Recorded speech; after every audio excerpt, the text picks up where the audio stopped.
안녕하세요. 행복한 세상을 꿈꾸는 경영학자 김사보입니다. 오늘은 저번 시간에 이어서 ESG 에피소드 2를 하게 됩니다. 저번 시간에 레리 핑크의 그 CEO한테 보내는 편지, 여기에서 우리가 뭐를 중요하게 생각한다, 투자자 입장에서 이거 얘기를 좀 했었죠.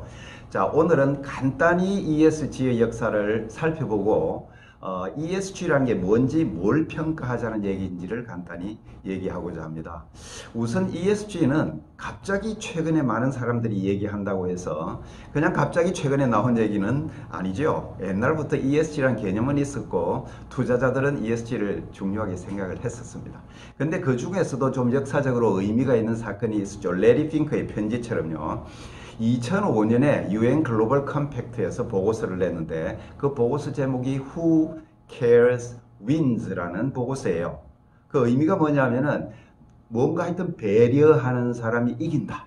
이긴단 말은 투자 수익률을 더 낼 수 있다. 이런 뜻이죠. 거기서 이제 그런 취지로 말을 하면서 ESG라는 게 일종의 공식적인 용어 비슷하게 출발이 된 거죠. 근데 뭐 ESG라는 게 좀 꽤 오래된 개념입니다. 예를 들면 우리가 많이 쓰고 있는 개념인 SRI라는 개념이 있는데 Socially Responsible Investment니까 우리말로 하면 사회 책임 투자죠.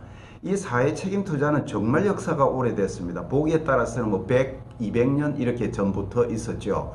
근데 이 SRI는 역사가 오래됐는데요. 초기 SRI는 사회적으로 책임 있는 방법으로 투자하자. 주로 종교적 신념을 가진 사람들에 의해서 만들어졌는데 그 당시에는 이런 식이었죠. 무기, 담배, 술, 도박 뭐 이런 것들을 만드는 회사에는 절대 투자하지 않겠다. 그러니까 그런 회사들을 배제하는 전략, 우리는 보통 네거티브 스크리닝이라고 불러요. 그러니까 네거티브한 걸 빼버리겠다 이런 뜻이죠.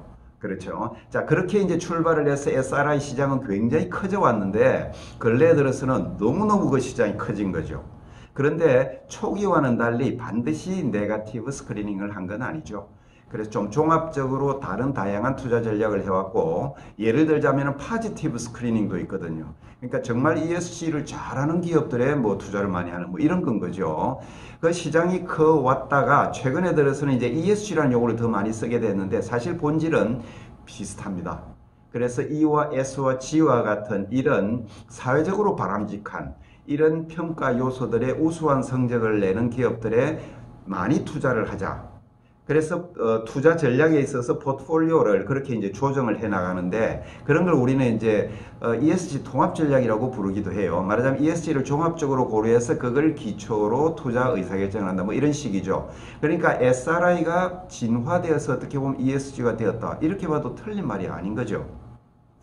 그 다음에 또 우리가 하는 여러 가지 용어가 있어요. 예를 들면 가치 기반 투자 이런 것도 있고 임팩트 투자 이런 것도 있잖아요. 본질은 비슷합니다. 그런데 이제 임팩트 투자는 굳이 따지자면은 기후변화, 인권, 장애인, 여성 문제 뭐 이런 것들이 있죠. 그런 또 이제 구체적인 타겟을 정해놓고 그 타겟을 위해 도움이 되는 그런 투자 대상을 찾아서 투자해서 그 사회적으로 선한 영향을 미치겠다. 뭐 이런 목적으로 하는 조금 더 구체적인 결과에 더 집중하는 이런 투자 방식인데 사실은 비슷하죠. 그래서 ESG라는 게 그냥 완전히 뚝 떨어져서 갑자기 생긴 게 아니다. 이렇게 많은 비슷한 용어들 그리고 오래된 역사를 갖고 있다. 이렇게 이해를 하시는 게 좋겠죠.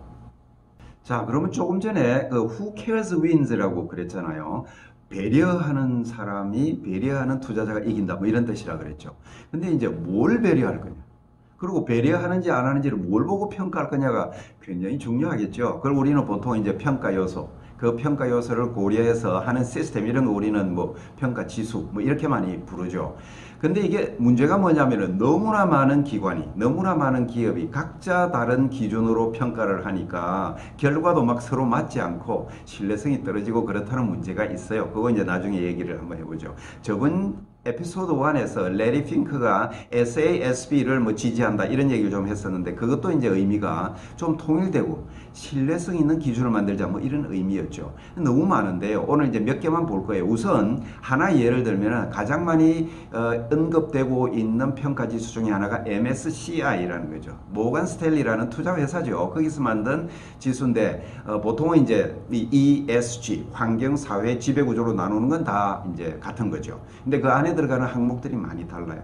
그래서 예를 들면 MSCI의 그 평가 요소를 보면은 환경의 기후변화, 천연자원, 오염 및 폐기물, 그 다음에 이제 환경기회 이렇게 평가를 하고요. 사회는 인적 자원, 제조물 책임, 그 다음에 이해관계자, 그 다음에 사회적 기회 뭐 이런 항목들이 있어요.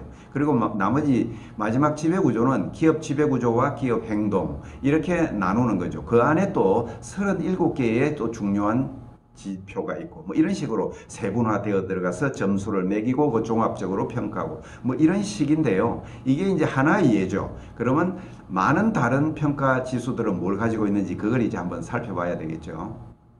자, 이제 좀 주요 지수들의 공통적인 항목을 간단히 살펴볼까요? 우선 이제 환경과 사회가 1차적으로 중요한 거죠. 근데 그 중에 이제 우리가 그 아까 MSCI를 포함해 가지고 ISS, IRIS, 그다음에 Sustainalytics, 뭐 그다음에 그 블랙락, SASB 이렇게 많은데요. 공통적인 걸 좀 뽑아봤더니 이런 게 들어있더라는 거죠. 환경에는 온실가스 배출, 대기오염 배출, 에너지 폐기물.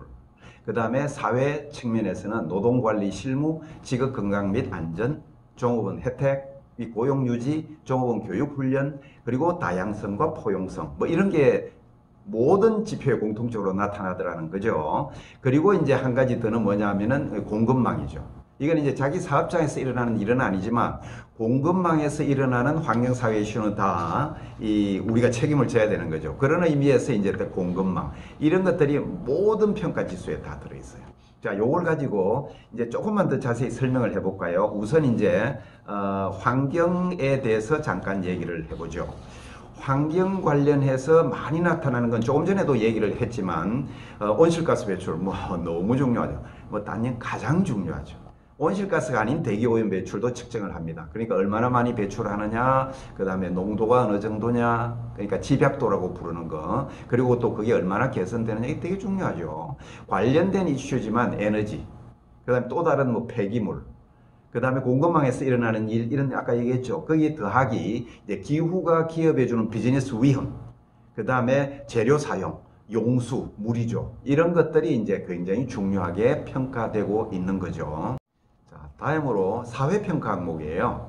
아까 보셨듯이 노동관리 실무, 작업 조건 및 안전, 다양성, 포용성, 종업원 혜택, 고용유지 이거 다 아까 얘기했잖아요. 교육훈련도 포함이 되고 공급망에 일어나는 그런 문제까지 다 책임을 진다. 평가 대상이 된다. 뭐 이렇게 이해를 하시면 되는데 그것뿐만 아니라 예를 들면 차별방지, 공공정책에 대해서 기여하느냐, 그 다음에 고객의 건강과 안전을 고려하고, 그 다음에 지역사회를 고려하고, 마케팅과 라벨링 있죠. 라벨 붙이는 거, 그죠? 환경친화 라벨도 있고, 뭐 이런 거죠. 그 다음에 고객의 프라이버시를 얼마나 생각하느냐. 이런 것들인데요. 굉장히 항목이 많지만, 여기서 한 가지 강조하고 싶은 게 있죠. 지금 여기 한 10개 남짓 되는 것 중에 한번 보세요. 절반 이상이 종업원에 관련된 것입니다. 고객과 관련된 거는 지금 여기 보면 고객 건강과 안전, 마케팅, 라벨링, 프라이버시 요 3개죠. 그리고 지역사회에 있고 공공정책 기역이 있지만 나머지는 대부분 다 종업원에 관련된 게 많아요. 그러니까 이제 말하자면 ESG 점수를 잘 받으려면은 이 종업원, 그러니까 사회적 측면, 그리고 그 사회적 측면 중에 종업원에 대한 어떤 정책이 굉장히 중요한 점수를 차지한다는 거예요. 물론 중요하죠. 우리나라 기업들도 중요하게 생각을 합니다. 그런데 우리나라 기업들의 일반 실무 관행에 비해서 훨씬 더 중요하게 다뤄지고 있다. 그래서 제가 이제 ESG의 열풍이 바람직한 측면이 있을 수도 있다라고 생각하는 것 중에 하나가 ESG 점수를 잘 받아야겠구나. 그럼 어떻게 해야 되느냐 분석을 하다 보니 이게 종업원이라는 게 굉장히 중요하구나. 예를 들자면은 월마트가 1조 원 되는 뭐 기부 이런 걸 한다 그러는데 사실은 공급망과 이 종업원 문제는 굉장히 심각했거든요. 비난을 많이 받았거든요. 점수를 잘 받으려면은 사회에 기부하고 뭐 자선 이런 거 하지 말고 종업원이랑 경쟁업체들과의 관계를 유지하기 위해서 그런 돈을 쓰는 게 점수가 더 높아질 수가 있다는 거죠. 이 굉장히 중요한 시사점을 가집니다. 우리나라 기업들이 기억해야 되겠죠. 이제 선진국으로 가지 않습니까? 선진국에서는 정말 말이 되고 정말 우리가 가장 중요하게 생각하는 가장 중요한 그런 예를 들면 종업원 같은 이런 이해관계자들에 대한 이 기업의 정책과 대우 혜택이 정말 중요한 거죠. 우리나라 기업들이 여기에 이제 앞으로 많은 노력을 기울여야 되겠죠. 자, 이제 마지막으로 지배구조 항목 볼까요? 환경과 사회는 여러분들이 그냥 상식적으로도 이해하기가 쉽죠. 근데 지배구조는 어쩌면 약간 생소할 수 있어요. 그리고 다음 에피소드에도 얘기를 하겠지만 다른 그 어떤 용어들에는 예를 들면 CSR, 지속가능경 이런 데는 G라는 말이 없어요. 지배구조란 말이.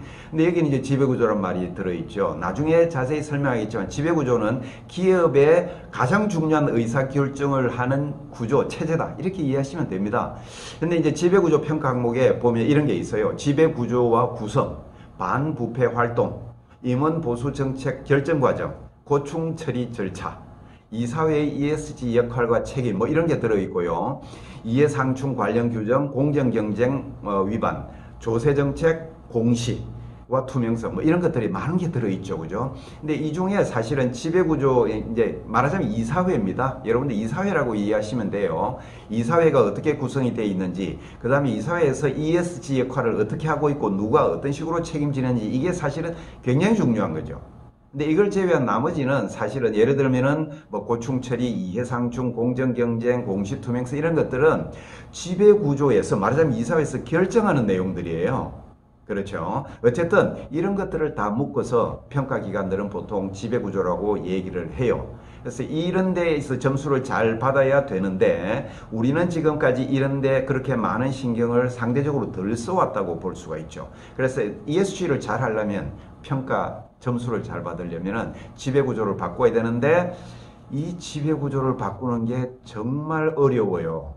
왜냐하면 이사회 구성을 바꾸고 사회이사를 선임하고 이런 것들은 사실은 기업의 최고 경영자, 오너 아니면 하기가 어렵거든요. 그래서 이제 이게 어떻게 될지 어떤 의미를 가질지는 다음 에피소드들에 제가 자세히 설명을 드리려고 합니다. 자, 지금까지 ESG가 뭔지, 항목들이 뭔지 이런 것들을 제가 간단히 설명을 했는데요. 다음 에피소드에서는 더 이제 심도 있는 얘기를 하려고 합니다. 오늘 ESG 에피소드 2는 여기까지가 끝이고요. 오늘 이 제 강의가 재미있으셨다면은 좋아요, 구독 눌러주세요.